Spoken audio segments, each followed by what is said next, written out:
Hello friends, welcome to our channel Triangle Civil Academy.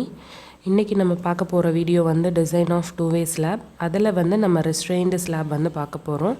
Previous வீடியோவில் நான் வந்து unrestrained slab design வந்து எப்படி பண்ணணும் அப்படின்றது டீட்டெயில் எக்ஸ்பிளைன் பண்ணியிருந்தேன். அதை பார்க்காதவங்க டிஸ்கிரிப்ஷனில் லிங்க் இருக்குது, கண்டிப்பாக பாருங்கள். அதே மாதிரி நம்ம சேனலில் புதுசாக யாராவது இன்றைக்கி பார்க்குறீங்க அப்படின்னா சப்ஸ்கிரைப் பண்ணுங்கள், பெல் ஐக்கானை கிளிக் பண்ணுங்கள். இப்போ ப்ராப்ளமை ஸ்டார்ட் பண்ணலாம். ஸோ இங்கே ஒரு கிவன் ப்ராப்ளம் இருக்குது. ஒரு டூ-வே ஸ்லாப் வந்து நம்மளை டிசைன் பண்ணியிருக்க சொல்கிறாங்க. அதனோட ஆஃபீஸ் ரூம் அப்படின்னு சொல்கிறாங்க. அதனோட சைஸ் வந்து 3.5 metre by 4.5 metre. That is LX and எல்ஒய்யோட டிஸ்டன்ஸ் என்ன அப்படின்றத அவங்க கொடுத்துருக்காங்க. With 4 sides discontinuous. இங்கே பாருங்கள், இங்கே நான் வந்து அண்டர்லைன் பண்ணியிருப்பேன். இது வந்து ரெஸ்ட்ரெயின்டு ஸ்லாபாக இருந்ததுனா தான் இந்த மாதிரி கண்டிஷன் கொடுத்துருப்பாங்க. 4 sides discontinuous and simply supported edges on all the sides with corners prevented from lifting and supporting a live load of 4 kilonewton per meter square, M20 grade and FE 415 steel அப்படின்னு சொல்லுவாங்க. இங்கே என்னென்னா, ஒன்று ரெஸ்ட்ரெயின்டு ஸ்லாபாக இருந்ததுன்னா 4 sides discontinuous அப்படின்ட்டு இந்த மாதிரி words கொடுத்துருப்பாங்க. இந்த மாதிரி எதுவுமே கொடுக்கலன்னா கார்னர்ஸ் ப்ரிவெண்டட் ஃப்ரம் லிஃப்டிங் அப்படின்னு இந்த மாதிரி வேர்ட் கொடுத்துருப்பாங்க. அப்போவே நம்ம வந்து என்ன பண்ணலான்னா, இது வந்து ரெஸ்ட்ரெயின்டு ஸ்லாப் அப்படின்ற கண்டிஷன் அப்படின்றத நம்ம வந்து டிசைன் பண்ணிடலாம். ஸோ இப்போ நம்ம என்ன அப்படின்னா, இங்கே இருக்கிற ஒரு ஸ்லாப் சைஸ் இருக்குது இல்லையா, இந்த 3.5 மீட்டர் பை 4.5 மீட்டர் அப்படின்னு ஒரு சைஸ் இருக்குது. இந்த சைஸுக்கு எனக்கு என்ன திக்னஸில் வந்து நான் என்னோடய ரூஃப் ஸ்லாபை வந்து போடணும், இதில் நான் என்ன ரெயின்ஃபோர்ஸ்மெண்ட் வந்து கொடுக்கணும். ரெயின்ஃபோர்ஸ்மெண்ட்னால் நம்ம கம்பி கட்டுறதுன்னு சொல்லுவாங்க இல்லையா, அந்த கம்பி வந்து என்ன டயாவில் வந்து அந்த கம்பியை வந்து நான் வாங்கி என்னோடய இந்த ரூம் சைஸுக்கு நான் கொடுக்கணும் அப்படின்றது தான் வந்து ஓவராலாக இந்த வீடியோவில் நம்ம வந்து டிசைன் பண்ண போகிறோம். எதுபடி டிசைன் பண்ண போகிறோன்னா, ஆஸ் பர் IS 456 2000 இதுபடி தான் நம்ம ஃபுல்லாகவே வந்து டிசைன் பண்ண போகிறோம். இதில் ஃபஸ்ட்டு ஸ்டெப் என்ன அப்படின்னா, ஈவன் தோ இங்கே வந்து டூ-வே ஸ்லாப் அப்படின்னு அவங்களே சொன்னாலும் நம்ம வந்து ஸ்பேனிங் கண்டிஷன் இங்கே செக் பண்ணணும். எல்ஒய் பை எல்எக்ஸ், எல்ஒய் வந்து 4.5, எல்எக்ஸ் வந்து 3.5. அதை ரெண்டுத்தையும் சால்வ் பண்ணால் நமக்கு என்ன வருது, 1.28 வருது. அந்த 1.28 இஸ் லெஸ் தேன் 2. ஸோ இது வந்து டூ-வே ஸ்லாப் அப்படின்றது நம்ம ஒரு தடவை வந்து செக் பண்ணிக்கிறோம். தென் அடுத்து depth of slab. Depth of slab அப்படின்னு பார்த்தீங்கன்னா பேஜ் 39 கிளாஸ் 24.1ல் நீங்கள் போய் பார்க்கணும். Small d is equal to span divided by basic value into modification factor. ஸ்பேனுன்றது இங்கே LX டைரக்ஷனில் இருக்கிற length 3500 divided by basic value for simply supported two-way ஸ்லாபுக்கு 35. நமக்கு இங்கே FE 415 ஸ்டீலுன்னு கொடுத்ததுனால நம்ம என்ன பண்ணணும் அப்படின்னா, ஹை ஸ்ட்ரென்த் ஸ்டீலாக இருந்ததுன்னா 0.8ஆல் வந்து கிரேட் வேல்யூ வந்து நம்ம மல்டிப்ளை பண்ணிக்கணும். தென் மாடிஃபிகேஷன் ஃபேக்டர் இது வந்து நம்ம 0.8லேருந்து 1.5 வரைக்கும் இல்லை 1.2 வரைக்கும் இது வந்து நம்ம வந்து அசியூம் பண்ணுறது தான். இந்த ப்ராப்ளமுக்கு நான் வந்து 0.9 அப்படின்னு அசியூம் பண்ணியிருக்கேன். ஸோ இது எல்லாத்தையும் நம்ம வந்து சப்ஸ்டியூட் பண்ணி போட்டோன்னா 138.89 வருது. அப்ராக்சிமேட்டாக இது வந்து என்னென்னா 140 mm அப்படின்றத நம்ம வந்து ரவுண்ட் ஆஃப் பண்ணி எடுத்துக்கிறோம். ஸோ D வந்து இப்போ எனக்கு 140 mm. தென் அடுத்து என்ன அப்படின்னா, கேபிட்டல் D வந்து நான் கண்டுபிடிக்கணும். கேபிட்டல் D வந்து கண்டுபிடிக்கிறதுக்கு இங்கே பாருங்கள், இங்கே ஒரு டயக்ராம் இருக்குது, சின்ன டயக்ராம். இதில் எனக்கு இங்கே மேலேருந்து இந்த டயாஃப் பார் பாதியில் இருக்கிறது தான் வந்து ஸ்மால் d. அதுதான் இப்போ நான் வந்து கண்டுபிடிச்சிருக்கேன். கீழே இப்போ இங்கே என்ன இருக்கும்னா, இந்த டயாலேருந்து பாதி டயா இருக்கும், தென் கிளியர் கவர் இருக்கும். ஓகேயா, இப்போது நான் கேபிட்டல் D எனக்கு என்ன அப்படின்னா, ஸ்மால் d இங்கே இருக்குது இல்லையா, இந்த ஸ்மால் d இங்கே இருக்கிற டயாஃப் பாரில் பாதி, தென் இந்த கிளியர் கவர், இது எல்லாமே சேர்ந்தது தான் வந்து கேபிட்டல் D. ஸோ அதை தான் இங்கே நான் வந்து ஃபார்முலாவாக உங்களுக்கு சொல்கிறேன். கேபிட்டல் D வேணும்னா small d plus dia of bar plus clear cover. நம்ம இங்கே வந்து டயா என்ன கொடுக்க போகிறோன்னா, நான் 12 mmன்னு டிசைட் பண்ணியிருக்கேன். நீங்கள் 10, 8 எதை சூஸ் பண்ணுறீங்களோ அந்த டயாஃப் பார் போடணும். அதில் பாதி ப்ளஸ் கிளியர் கவர் வந்து ஸ்லாபுக்கு 15. ஸோ அந்த 15 வந்து நீங்கள் என்ன பண்ணணும்னா இங்கே போட்டுட்டு, கேபிட்டல் D வந்து 165 m. ஸோ நான் ரவுண்ட் ஆஃப் பண்ணுறது வந்து என்னென்னா 165 mm அப்படின்றத நான் வந்து ரவுண்ட் ஆஃப் பண்ணுறேன். தென் அடுத்து third step effective span. So effective span நம்ம கண்டுபிடிக்கணுன்னா பேஜ் 34 பேஜ் 34 கிளாஸ் 22.2ல போயிட்டு பார்த்தீங்கன்னா LE is equal to clear span plus effective depth.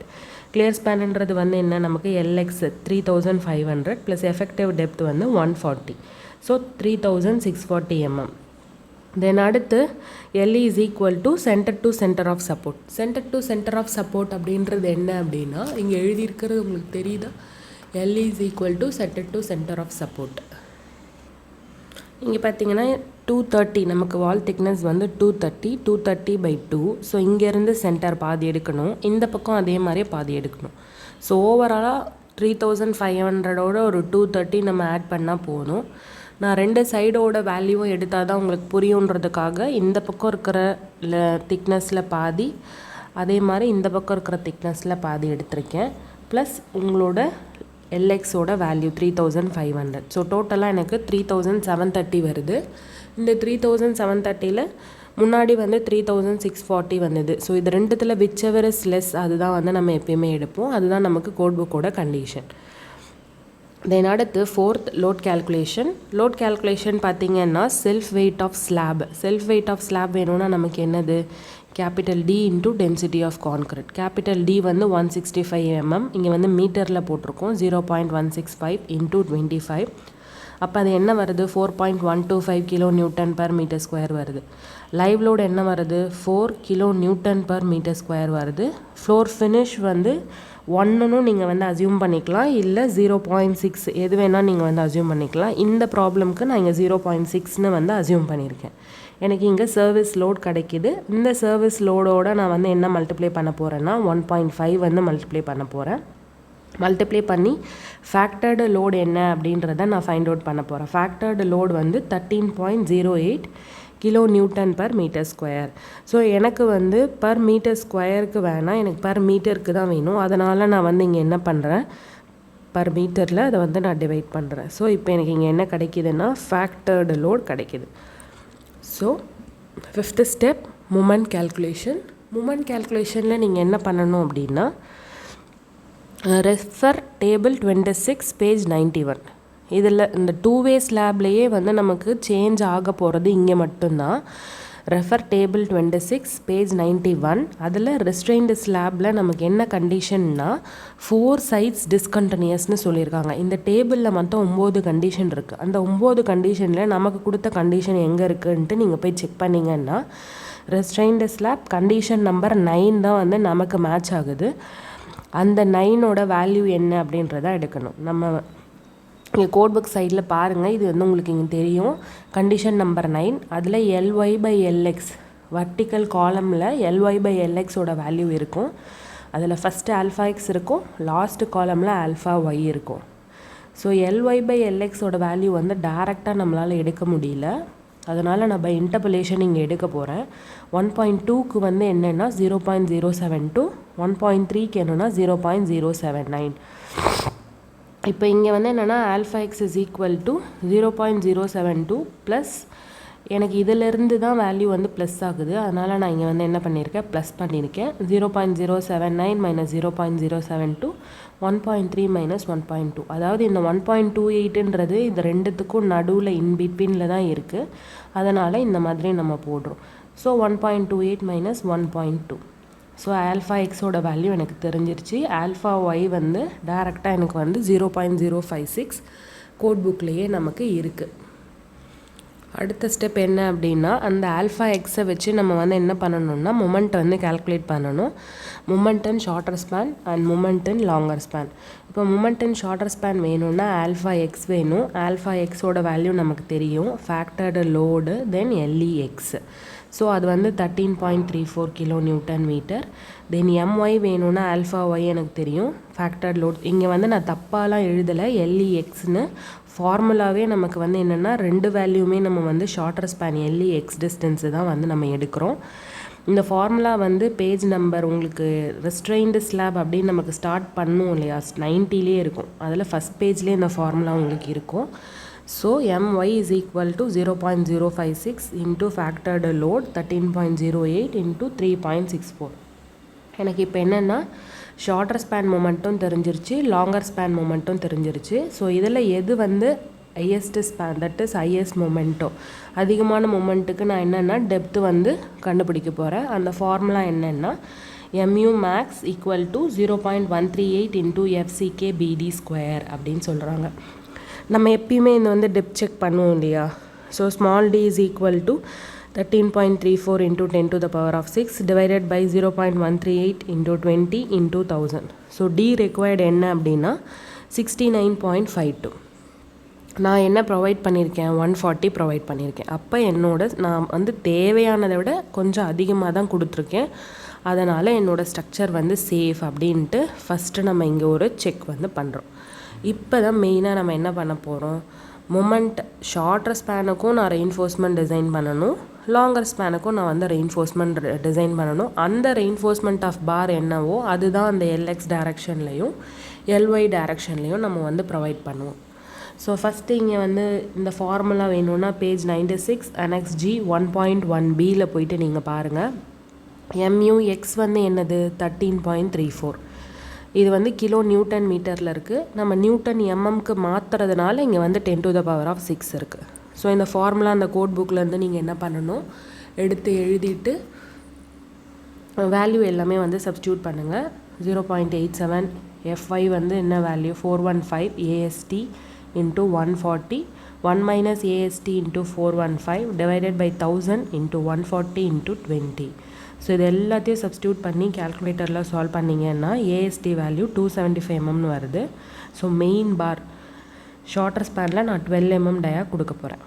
So அதுக்கு ஸ்பேஸிங் வந்து நான் கண்டுபிடிக்கணும். π/4 into 12 square divided by 275 into 1000 இவ்வளோ வருதுன்னா 400 mm வருது. 400 mm ஸ்பேஸிங் கொடுக்கலாமா அப்படின்னு நம்ம யோசிப்போம். கண்டிப்பாக கிடையாது. இதில் 2 கண்டிஷன் இருக்குது. இதோட 3 times of D and 300 mm whichever is less தான் நம்ம வந்து இதில் வந்து ஃபைண்ட் அவுட் பண்ணணும். இப்போ இங்கே பார்த்தீங்க அப்படின்னா 3 times of D 3 into 140. So இது வந்து மல்டிப்ளை பண்ணால் நமக்கு என்ன வருது அப்படின்றத பார்க்கணும். தென் S is equal to 300 mm whichever is less அப்படின்றத நம்ம எடுக்கணும். ஸோ எனக்கு எது வந்து கம்மியாக இருக்குன்னா 300 mm தான் வந்து கம்மியாக இருக்குது. So 300 mm provide 12 mm டயா at 300 mm centre to centre. So same அதே ப்ரொசீஜர் தான் அகெயின் ஃபார் லாங்கர் ஸ்பேனுக்கும் நம்ம போட போகிறோம். MUY equal to 0.87 FY AST into D 1 minus AST into FY divided by B into D into FCK. இங்கே என்ன ஒரே ஒரு சேஞ்சுனா MUY இந்த மொமெண்ட்டு லாங்கர் ஸ்பேனோட மொமெண்ட்டை நீங்கள் மறக்காமல் கரெக்டாக சப்ஸ்டியூட் பண்ணணும். அதை சப்ஸ்டியூட் பண்ணி ஈக்குவேஷன் ஃப்ரேம் பண்ணிங்கன்னா 213 mm ஸ்கொயர்னு வருது. லாங்கர் ஸ்பேனுக்கு நீங்கள் 12 mm டயாவே ப்ரொவைட் பண்ணுறது இருந்தாலும் பண்ணலாம். நான் வந்து இங்கே 10 mm டயா கொடுத்துருக்கேன். அதுக்கு ஸ்பேஸிங் வேணும்னா S equal to 1000 into π/4 இந்த 10 டயா ஸ்கொயர் டிவைடட் பை 213. இது போட்டால் எனக்கு ஸ்பேஸிங் என்ன வருது அப்படின்னா 308. ஸோ அதை நான் 305 ரவுண்ட் ஆஃப் பண்ணுறேன். ஸோ இதையும் நம்ம என்ன பண்ணணும், 3 times of D or 300. இதுலேயும் கம்மின்னு பார்த்தீங்கன்னா 300 mm. So 10 mm டயா at 300 mm centre to centre அப்படின்றது லாங்கர் ஸ்பேனோட ஏரியா ஆஃப் ஸ்டீல் நம்ம வந்து கண்டுபிடிச்சிருக்கோம். ஏரியா ஆஃப் ஸ்டீல் வந்து நமக்கு என்ன வந்தால் 213. அதில் டயா என்னென்னா 10 mm டயா நம்ம யூஸ் பண்ண போகிறோம். வீடியோஸ் எல்லாமே நீங்கள் ஸ்கிப் பண்ணாமல் பாருங்கள். பார்த்தீங்க அப்படின்னாவே உங்களுக்கு என்ன ஸ்டெப்ஸ் அப்படின்றது கண்டிப்பாக புரியும். ஸ்கிப் பண்ணிவிட்டு பார்த்தீங்க அப்படின்னா நமக்கு எந்த ஃபார்முலாஸ் எங்கேருந்து எடுக்கிறோம் அப்படின்றது வந்து புரியாது. ஸோ ஸ்டெப் நம்பர் 9 டிஸ்ட்ரிபியூஷன் பார் பேஜ் 48ல் கிளாஸ் 26.5.2.1ல் இருக்குது. AST மினிமம் வந்து 0.12% ஆஃப் BD. ஸோ அதை சப்ஸ்டியூட் பண்ணால் எனக்கு 198 mm ஸ்கொயர் வருது. 8 mm டயா கொடுக்க போகிறோம். 8 mm டயாவுக்கு ஸ்பேஸிங் என்ன அப்படின்னா π/4 into 8 ஸ்கொயர் டிவைடட் பை 198 253 வருது. ஸோ நான் வந்து 250ன்னு எடுத்துக்கிறேன். 5 times of D or 450 இதில் whichever is lessோ அதுதான் வந்து இங்கே இருக்கிற டிஸ்ட்ரிபியூஷன் பாரோட ஸ்பேஸிங். ஸோ 250 தான் நமக்கு வந்து என்ன அப்படின்னா கம்மியான ஸ்பேஸிங். ஸோ அந்த கம்மியான ஸ்பேஸிங்கே நம்ம இங்கே வந்து ப்ரொவைட் பண்ணுறோம். ஸோ அடுத்த ஸ்டெப் என்னென்னா step 10 check for shear. Check for shear page number 72 clause 40.1ல் நீங்கள் போய் பாருங்கள். ஃபஸ்ட்டு நம்ம நாமினல் ஷியர் டவ் வி கண்டுபிடிக்கணும். டவ் வி வேணும்னா வியூ வேணும். வியூக்கு WU into LEX divided by 2. VU வந்து 23.80 கிலோ நியூட்டன் அப்படின்றது வருது. டவ் வி வேணும்னா VU by BD. So VU நமக்கு தெரியும், B இன்டூ D. அதை சப்ஸ்டியூட் பண்ணால் 0.17 நியூட்டன் பர் mm² அப்படிங்கிறது நமக்கு வருது. So permissible shear stress tau c வேணும்னா பேஜ் 73 டேபிள் 19 போயிட்டு ஃபஸ்ட்டு காலமில் PT ஃபார்முலா இருக்கும் 100 AST பை BD. இதை சப்ஸ்டியூட் பண்ணால் நமக்கு PT வந்து 0.225 அப்படிங்கிறது வருது. M20 கிரேடுக்கு நம்ம பார்க்கணும். ஸோ டேரெக்டாக வந்து என்ன இல்லைன்னா வேல்யூ இல்லை. ஸோ இன்டர்பலேஷன் நம்ம முன்னாடியே கண்டுபிடிச்சோம் இல்லையா, மொமெண்ட் கண்டுபிடிக்கும் போது. ஸோ சேம் இன்டர்பலேஷனில் நம்ம வந்து ஃபைண்ட் அவுட் பண்ணணும். டவ் சி வந்து இப்போ எனக்கு என்ன வருதுன்னா 0.34 வருது. அதாவது 225க்கு டேரெக்டாக இல்லை. எதுக்கு இருக்குன்னா 25க்கும் 15க்கும் இருக்குது. 225க்கு இன்பிட்வீனில் இல்லை. ஸோ அதை எடுத்து நம்ம வந்து ஃபைண்ட் அவுட் பண்ணணும் 0.34. So tau v less than tau c. எப்பயுமே டவ் சி அதிகமாக இருக்கணும். இந்த மாதிரி இருந்தது அப்படின்னா என்னோட ஸ்லாப் வந்து சேஃபராக இருக்குது அப்படின்றது meaning. Then last step deflection. L/D ஆக்சுவல்ன்றது வந்து டெப்த்து எனக்கு என்னவோ அந்த டெப்த்தை வச்சு லென்த்து டிவைடட் பை டெப்த்து வந்து போட்டால் நமக்கு 26 mm டிஃப்ளெக்ஷன் வருது. அதை வச்சுட்டு ஆக்சுவல் டிஃப்ளெக்ஷன் இது மேக்ஸிமமாக இப்போ என்ன டிஃப்ளெக்ஷன்னா L/D basic into MF. That is இங்கே வந்து என்னென்னா L/D பேசிக் வந்து 20 இன்ட்டு மாடிஃபிகேஷன் ஃபேக்டர். இதுதான் நம்ம வந்து கிராஃப்லேருந்து எடுக்கணும். அது கிராஃப்லேருந்து எடுக்கணும்னா நமக்கு PT வேல்யூ வேணும். 0.225ன்னு நான் ஆல்ரெடி PT வேல்யூ கண்டுபிடிச்சிருக்கேன். அதை வச்சு நம்ம என்ன பண்ண போகிறோம்னா ஃபைண்ட் அவுட் பண்ண போகிறோம். இப்போ இங்கே பார்த்தீங்க அப்படின்னா FS வந்து நான் கண்டுபிடிக்கணும். இந்த கோட் புக்கில் இந்த ஃபார்முலா இருக்கும்.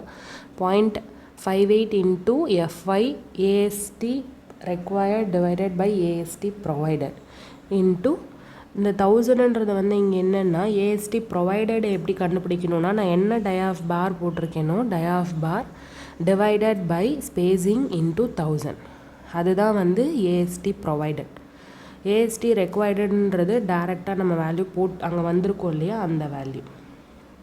ஸோ FS வந்து 210 நியூட்டன் பர் mm². நான் இதை எல்லாத்தையும் சப்ஸ்டியூட் பண்ணி கேல்குலேட் பண்ணால் 210 வருது. ஸோ கிராஃபில் போயிட்டு நீங்கள் இங்கே கிராஃபை பாருங்கள். அந்த கர்வில் இந்த 210 எங்கே இருக்கோ தென் எக்ஸ் ஆக்சஸில் PT வேல்யூவை பார்த்துட்டு ரெண்டுமே எந்த இடத்துல வந்து மெர்ஜ் ஆகுதோ அந்த வேல்யூ தான் நமக்கு வந்து மாடிஃபிகேஷன் ஃபேக்டர் வேல்யூ. ஸோ அதை சப்ஸ்டியூட் பண்ணால் 32. ஸோ மேக்ஸிமம் வந்து எனக்கு அப்போ டிஃப்ளெக்ஷன் 32 இருக்குது. எனக்கு 26 தான் இருக்குது ஆக்சுவலாக. ஸோ அப்போ என்னோட ஸ்லாப் வந்து சேஃபாக இருக்குது அப்படின்றது தான் மீனிங். இதில் வந்து டார்ஷன் ரெயின்ஃபோர்ஸ்மெண்ட் நம்ம ப்ரொவைட் பண்ணணும். எதனால் அப்படின்னா கார்னர்ஸ் ஆர் ப்ரிவென்டட் டு லிஃப்டிங்னு அவங்களே சொல்லியிருக்காங்க. அதனோட கண்டிஷன் எங்கே போய் நீங்கள் பார்க்கணுன்னா பேஜ் 90 D 1.8 பாருங்கள். லென்த் வந்து 1/5 of LX, that is 0.2 into LX. AST வந்து 3/4 ஆஃப் AST ப்ரொவைடட். நம்ம என்ன AST கொடுத்துருக்கோமோ அதில் 3/4 நீங்கள் வந்து ப்ரொவைட் பண்ணணும். அப்போ 0.75 இன்டூ 314.15. ஸோ AST எனக்கு தெரிஞ்சிருச்சு. இதுக்கு என்ன டயாஃப் பார்னால் 8 mm டயா. அதில் என்ன ஸ்பேசிங்கில் கொடுக்க போகிறோன்றதுக்கு spacing formula 1000 into π/4 into 8² divided by 235.61. So S வந்து இப்போ என்னென்னா 213 அப்படின்றது வந்திருக்கு. ஸோ கிட்ட கொடுக்கலான்றதுனால நான் ஸ்பேசிங் கம்மி பண்ணி 200ன்னு டிசைட் பண்ணியிருக்கேன்.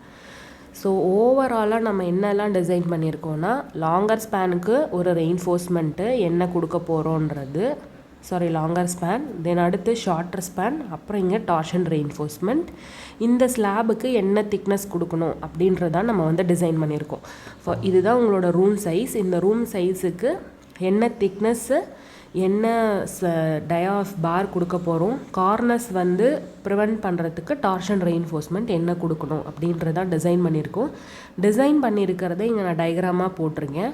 லாங்கர் ஸ்பேனில் நான் வந்து என்ன பண்ணியிருக்கேன் அப்படின்னா 10 mm டயா கொடுத்துருக்கேன். ஷார்ட்டர் ஸ்பேனில் நான் வந்து 12 mm டயா கொடுத்துருக்கேன்.